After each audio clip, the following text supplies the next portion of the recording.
Sunbathing and Prosecco were the weapons of choice. I knew the day would pass quickly, and by early evening I would be preparing myself for tonight's gala. I was smiling. All the hard work and dedication I had put forth the last 3 years was bearing fruit. Slipping back into the serenity of the lake house, I began to wonder what my life could have been.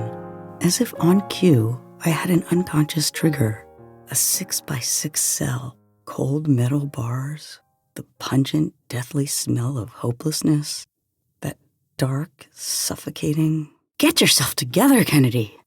I mentally pulled myself back to the present. This was going to be my night. I'm over all that. I'd had my closure, and no trigger from the past was going to spoil this day for me. Closing my eyes, I leaned back deep into the cushion of the pool lounge chair and exhaled a deep, shaky breath. I grew up in a small town where everybody knew everybody else's business.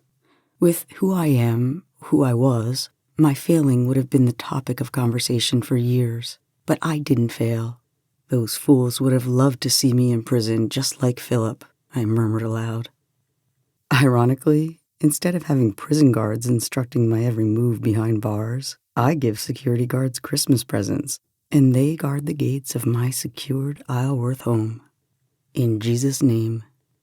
Still, the past cuts deep. The simple thought of Philip's demons had tormented me on and off over many years. And right now, with all the excitement of the awards dinner, it was nearly bringing me to tears.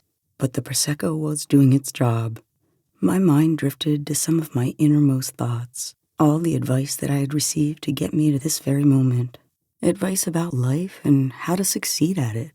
Advice such as learn how to have fun, because most people with high IQs generally find the world boring and tedious. Good stuff, and just one of the little bits of wisdom I've learned to live by. The most interesting part of that advice is that my mother, the person who shared that with me, never had me tested, so I have no idea what my IQ really is. Maybe she just knew I would get bored with most things in life. She also told me to be open to experiences, knowing I could very well be the stupidest person in the room.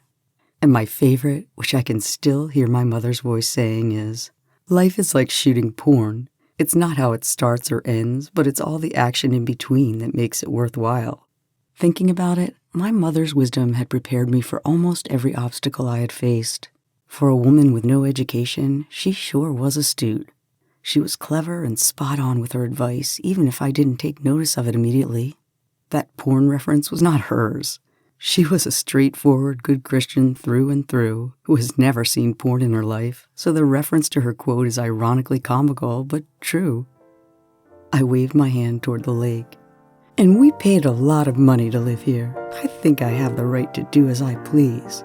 But enough about this lake and the people who live on it. Earlier, I was thinking about my life, all the challenges and victories in